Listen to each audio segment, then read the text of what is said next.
First thing is we want to get out of the group. And we believe that we can be a better team than our opponents, no matter who it is.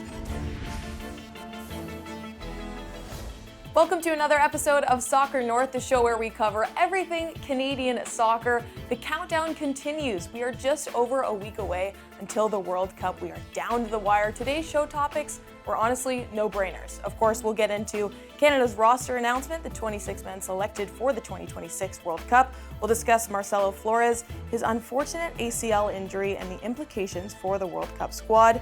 Andi Petrillo also sat down with head coach Jesse Marsch to break down his squad selection and Canada's expectations for the tournament.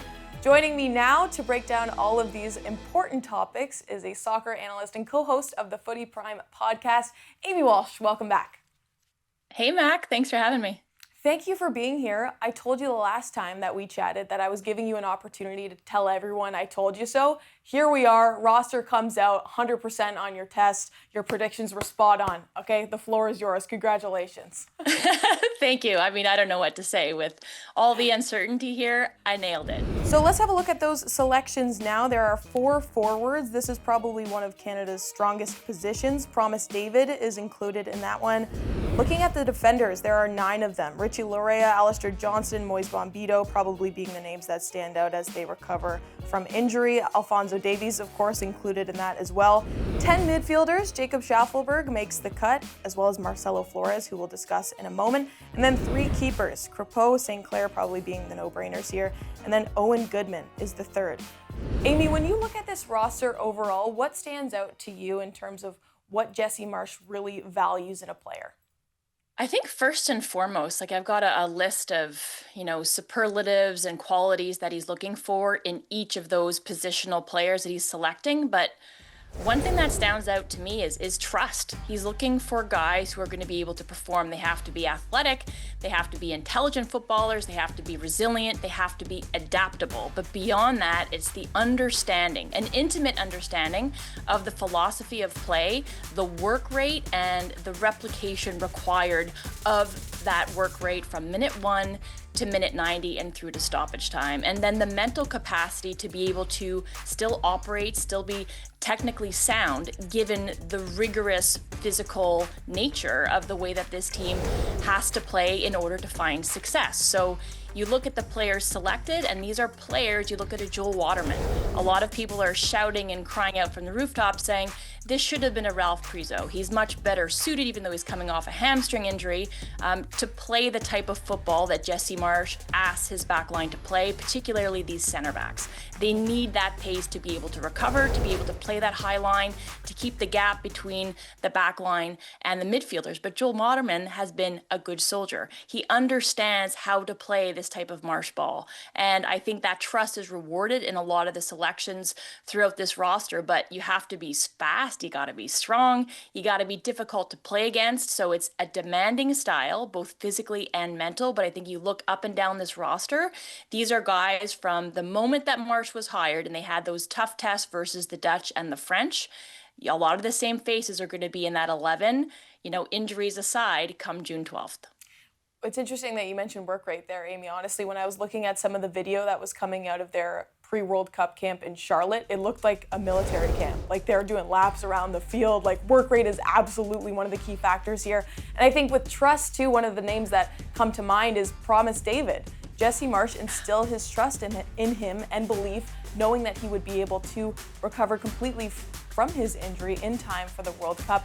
This was a guy who people were kind of arguing with, whether or not he should be included, whether or not he'd be fit enough for the World Cup, but ultimately he is selected. He's included in that striker group. How excited were you seeing his name? You advocated for this guy. I did, and I think a lot of people did as well, vibes only, but also given the unique profile that Promise David brings. But Promise David, as that weapon coming off the bench, gives this Canada a certain bite, a certain edge, and quite literally, and pun fully intended, promise in scoring goals. Because whether he can provide 20 minutes or 30 minutes coming off the bench, the belief that wasn't always there. There were always shouts for Promise David to get more minutes, to get more meaningful time with this men's national team. His strike rate, nobody could compare with the amount of goals he scored for country, within the amount of minutes that he was afforded. But Jesse Marsch calling him and saying, after he ruptured that hip tendon with Union Saint-Gilloise, Promise David felt like he was out of contention to make this World Cup roster. Jesse Marsch called him, said, I have full belief in you to claw your way back to beat that time, that the physios are giving you. They say August you'll be fit. I think you can be fit come June 1st or come May 31st when this roster is named. And now that same belief that he showed in him, Promise David has put in the work. He's done the recovery. He has beat that timeline, part superhuman, part Viltrumite, part I'm able to grow a limb, whatever it is, he is on board and as fit as Jesse Marsch has ever seen him. Well, it's one thing to have that belief in yourself, but another to have the head coach of your national team telling you you're going to do this, and I'll see you basically at the World Cup. I will say CBC Sports contributor Chris Jones wrote an article recently and quoted Promise David. He said he felt like he could grow a limb, basically, if he had to. Point proven. Based on the past year, message received, Promise, well done. Hats off to him. Hey, Amy? Yeah, and I mean, certainly a story here where this team has had so much bad juju, so many bad vibes with these injuries, that now you have a story here that can galvanize the group. To have somebody involved that looked like they were going to be always on the outside looking in, and you can be kind of a calling card for that, for those good vibes. So yes, he will provide the levity, he will provide, the comic relief perhaps, but he's also a guy who has been a prolific scorer with club, who's looking to kind of make his mark on the international stage, and he provides something different. So I think Jesse Marsch has seen the work that Promise has put in, and he's, against all odds, made this roster. That belief now is like this kind of virtuous circle where the coach believes in player believes in the coach and the system that he's put in, and now he's just set up for success. So I think there's a lot of unknown yet, but Promise David, I think, is set up to make his mark at this World Cup. He's got the stature, for sure, to your point. Yes. I'd be scared if he was running at me. As I mentioned, though, Chris Jones, he's going to continue to follow this team throughout the World Cup, so be sure to follow all of his work at cbcsports.ca. Amy, let's transition to some more upsetting news, unfortunately, and this is regarding Marcelo Flores. He recently ruptured his ACL and will now miss the World Cup. This happened just moments after the roster was announced. It was during the CONCACAF Champions Cup playing with Tigres. Really devastating for him, devastating for the country. He could have easily been an X factor in this tournament. Before we unpack it, let's hear from head coach Jesse Marsch on his reaction. The good news is the ACL was the only problem in the knee and not meniscus and all the other issues that you can have that come along with that. Our hearts are with him. He's in good spirits. He's already focused on, moving forward and getting himself healthy for the future. And I told him if he ever wanted to come and see us after he got a surgery and be around the team for parts of the World Cup when we're together, that he's more than welcome. So he loves the team. He said, he would love to do that, and he said it is one of his favorite things to do is be with this team. This was a player who had so much excitement around him. People were eagerly awaiting a World Cup performance with Canada, knowing he could have chosen Mexico. He's just such a unique player, and the flair that he has, Amy. How do you think this will affect the team? What do you foresee the impact being? Yeah, I think he's the type of player you mentioned, X Factor. Promise David is a profile we've talked about. He brings you a different look in that number 9 position. And Flores was exactly the same. He had the versatility to play on either wing. We saw him do that last window. But his ability with the ball at his foot, his technical mastery, how adept he is, and just kind of this wild card in the way of unlocking a lower block. This team has struggled to score in open play, but they've also struggled to find solutions in the final third against a team that's sitting deep, that's parking the bus, as it were. So with him lost, you have somebody, the closest player that resembles a Marcelo Flores for me is an Ali Ahmed, who is Tajon Buchanan's backup on the right, but maybe leading the way in terms of starting on that left wing, even though he will be unavailable to face, Uzbekistan, along with Jacob Schaffelberg in the squad, will be rotated.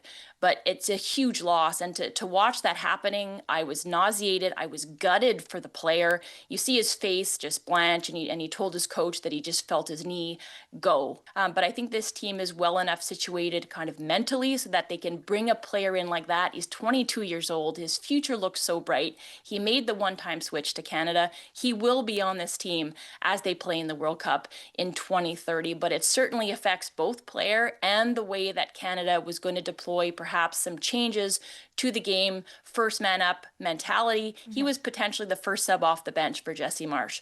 But for me, I think the player that Jesse Marsch mentioned, there's Junior Hoylett, who's maybe the wild card there.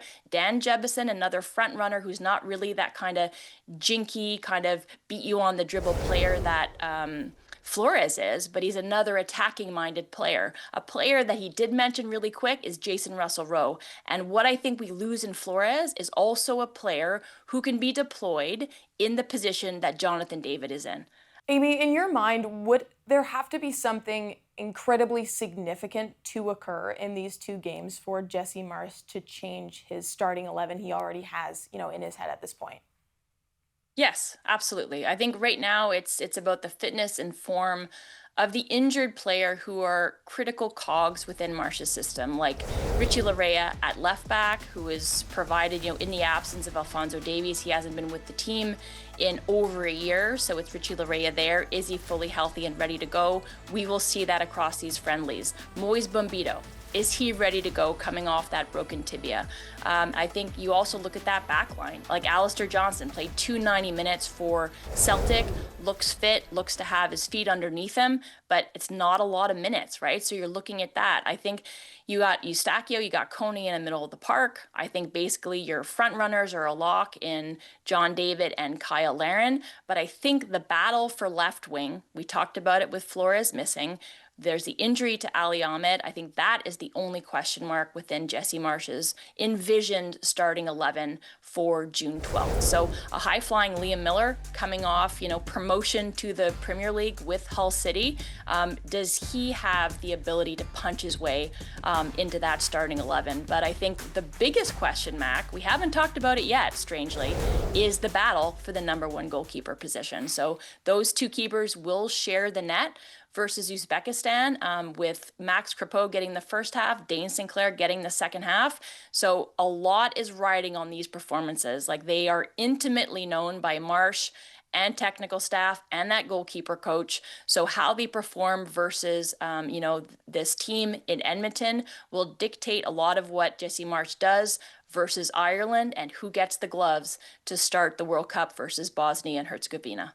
Amy, it's always great having your insight. Thanks so much again for joining the show. Thanks, Mac. Always a pleasure. Next up, we're going to highlight the person that had to make those difficult decisions. It's head coach of the men's national team, Jesse Marsch. He sat down with Andi Petrillo to discuss his squad selection and what he considers a success for Canada at this home World Cup. Jesse, it's my first time talking to you since the extension. Congratulations. And I'm curious to know what made it feel like the right fit to be here with Canada for the long term. Yeah, well, this is in the works for quite a while, and Kevin Blue and I think, have been clear on the idea of what we want to create around this mission. And so, obviously, the last 2 years has been really great, and the work that we've put into getting this team ready for the World Cup has been, I think, strong and good and clear. But this is also about the overall vision of the sport in the country. So, we're really trying to build for the future, build for the youth in the country, build a national training center, create an infrastructure that will help the sport for the future. And then in the meantime, I've got to win games with this team and get ready for the World Cup. So we're laser focused in on that, and we'll be ready for the summer and for summer in 4 years as well. No distractions, that's for sure. I think it was about a year ago, I was doing an event with you. And you said when you took over the team, you could name maybe 6 or 7 guys that were starters. And you saw that as a problem because you wanted to have option competition. When you look at where the team was to where it is now, has it changed?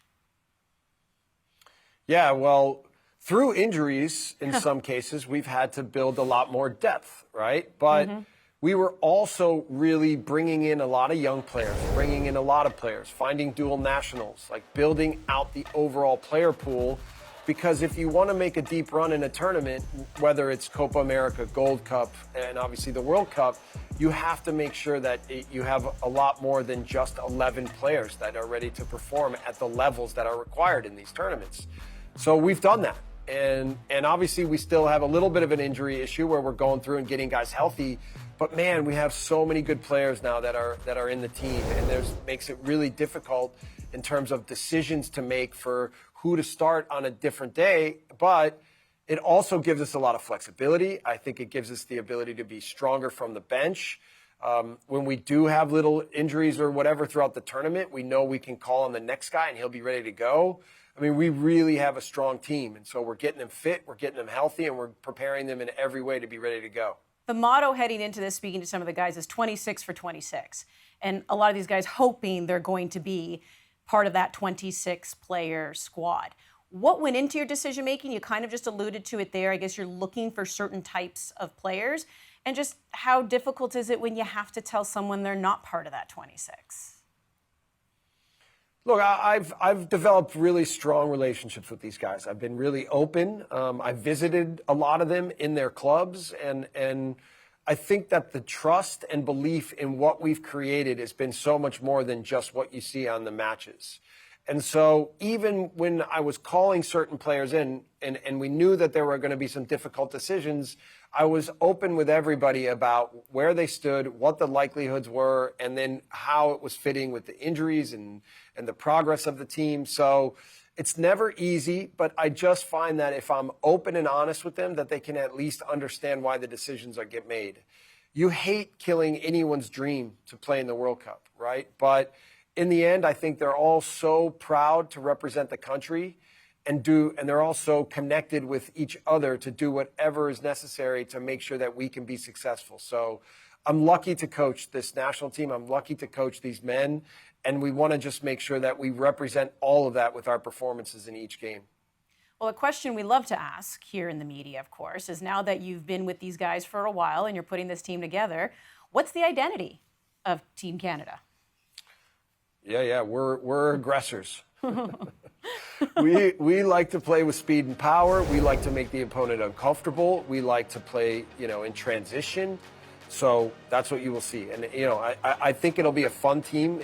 I think our fan base has now gotten used to the way we play, the qualities we have, the personality we have. They enjoy what we do. They know when to cheer. They know how to support this team. They know what to expect. And I think it's an exciting team to watch, and it's an exciting team to root for. And look, I think it's important to use the qualities of our players to be successful in that kind of idea of football. But as we're building the sport in the country, we also want to play an exciting brand, right? We want to attract people to the way we play. We want to attract people to the personalities in the team, the individuals, the talent. And so, we're doing a lot of things to bring all things together, whether it's the iconic 11 and Boy Wonder, or whether it's being out in the community and making sure that our players are touchable, that the young kids can look at their heroes and see them and touch them and feel them, whether it's the investment we've made in the coaching community in Canada to help people understand what we think modern football is and why we do the things that we do. I've been calling this the people's team, right? And we want to make sure that everyone in Canada feels a strong connection to what this team is, how we play, and feels the energy of what we're creating. I have a new motto for you for the team. It can be sorry, not sorry.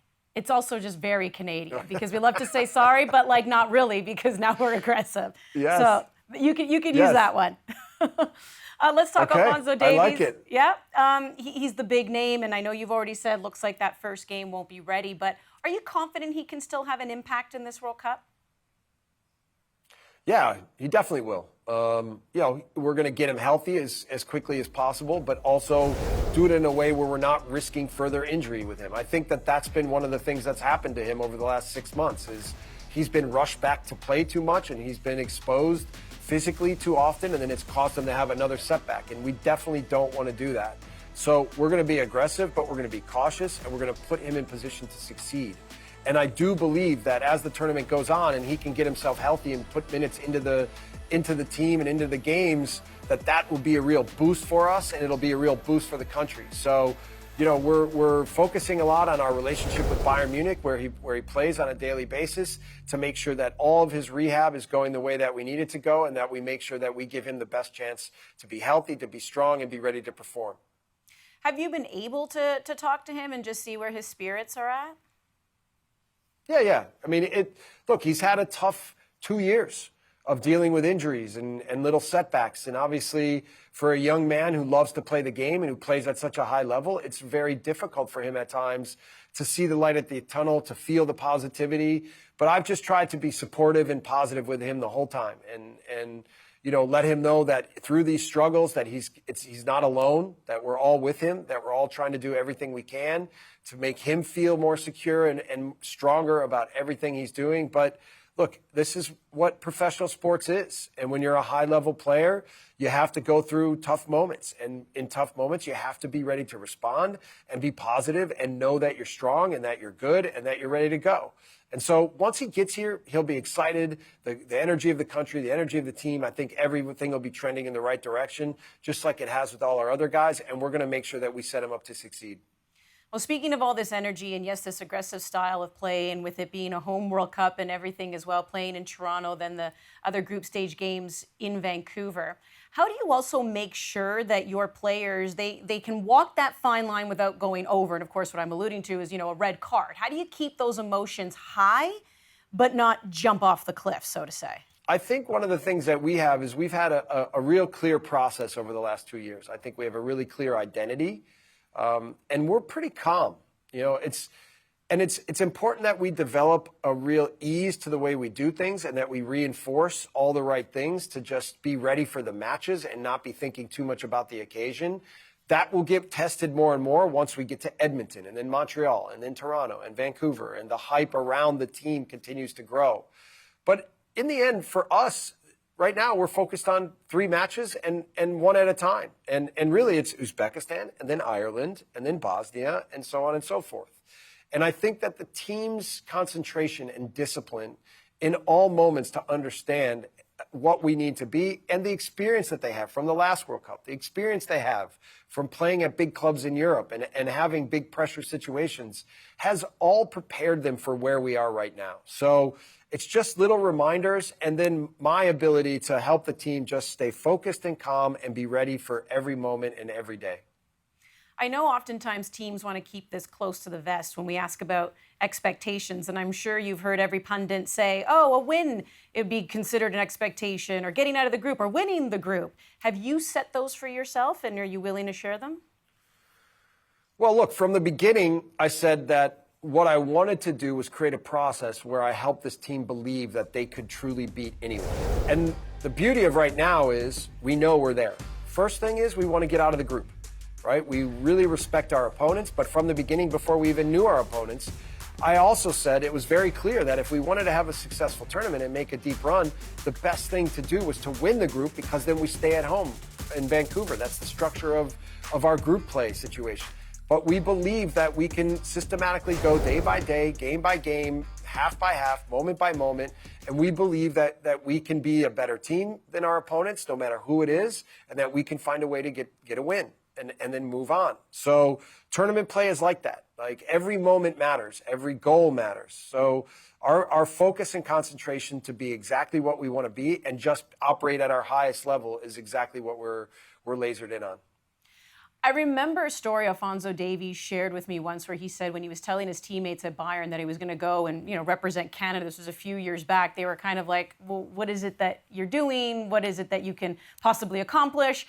And then afterwards, of course, with Canada qualifying for 2022 and then doing all the things since, with even semifinals Copa America, suddenly his teammates weren't laughing anymore. But that is also to say, yeah, Canada's not catching anybody off guard either, right? Like, do you relish that? I wouldn't necessarily say you have a target on your back, but you're also not flying under the radar either. No. I think that these guys have earned respect. Like, and by the way, I say earned. Completely earned. Like, you can't be a footballer and go to Europe and be Canadian and have everybody welcome you and be like, oh, now we know we're getting a great player. Everyone's like, why are we taking a Canadian? Right? So step by step. Alfonso going when he was young to Bayern Munich, but even when he go to Bayern Munich, it was like, well, is he ever going to really play, and is he going to be good enough? And he established himself almost immediately. Jonathan David going to Genk and then to Lille and continuing to score goals. Now being at a club like Juventus. Promised David leading the Belgian league in scoring, going to Champions League. Tani Aloishi, Tejan Buchanan. I mean, this year we had 6 players in Champions League. It wasn't long ago where it was 0 and then just 1 with Alphonso Davies. So the entire expectation and the establishment of what a Canadian footballer is, and then what the Canadian national team has continued to grow over the last 10 years. And everyone should enjoy the successes and enjoy also the fact that they've been responsible. Everything from the grassroots and the youth coaches that these players have had, all the way through the professional ranks. Some of them went to college. Now the national team, the success John Herdman had, and the success we're having in this moment. Like, this has been a big mission for the country to continue to build the sport. And we know we're at a moment as well, a seminal moment where we can continue to extend that trajectory in a way that will give future generations a real chance at what the sport means for the country. So we're excited for the moment, and we know how important it is, but really we're really focusing in just making sure that we're going to be at our best and that we're prepared as best possible. We talk a lot about the players, Jesse, but I'm also curious to know your feelings about all of this. And are you allowing yourself to have a moment of, my goodness, right? Like, I get to walk out there, World Cup, home World Cup. And I know probably the feelings don't hit for real until the moment actually happens, but are you thinking about that? Well, look, I think I'm similar to the players a little bit. I've coached in Champions League, I've coached in the Bundesliga, I've coached in the Premier League. So obviously a World Cup is very special, and to do it for a home nation is incredibly unique. But my life and as a manager, and my expectation is to be in situations like this. And this is actually where I feel home. So, I think that kind of perspective and energy the players feel and see. And I think it also gives them comfort to know, yeah, we're in good hands. We know how to prepare. Our coach has been in situations like this before, and we're all just really ready for what the matches will be. So, of course we're excited, and of course we know the magnitude of the moment. But really, the best thing we can do is just make sure that we are ready to perform. So I've probably said that 5 times now, but really that's what's important in these moments is to enjoy it and to enjoy the uniqueness of it, but to make sure that families are taken care of, family travel is taken care of, ticket situations are taken care of, and that everyone can really focus in on the things that are going to matter and are going to determine our performance and our success. Well, we've been talking about this for years, and now it's around the corner. I can't wait. I know I can hear it in your voice. You can't wait. The country can't wait. What a special moment. Really appreciate you taking the time. Best of luck, Jesse. Andy, thanks a lot. And we can't wait to see everybody in the stadiums. And, we're going to make sure that this team represents everything that's great about Canada. So let's go, man. Let's go. Let's go. Before we wrap up, it's time for my moment of the week. And this time, we have to highlight Canadian women's national team legend Kadisha Buchanan, who brought the vibes for Chelsea after beating Manchester United to win the World Sevens tournament. This is like a fun 7-a-side game. They show a little bit of flair, score as many goals as possible. The celebrations, though, in my opinion, are the best part. The whole tournament looked electric, but Kadisha was especially thriving.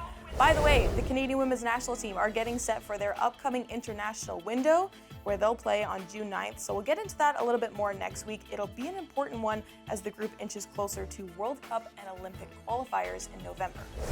That's all for today's episode of Soccer North. Don't wait until the World Cup to start watching footy. This weekend on CBC Sports, you can watch the CPL. It's Inter Toronto versus Forge FC on Sunday, June 7th at 2 p.m. Eastern Time. So make sure you don't miss that one. Thanks for watching this episode. We'll be back next week to preview the moment we've all been waiting for.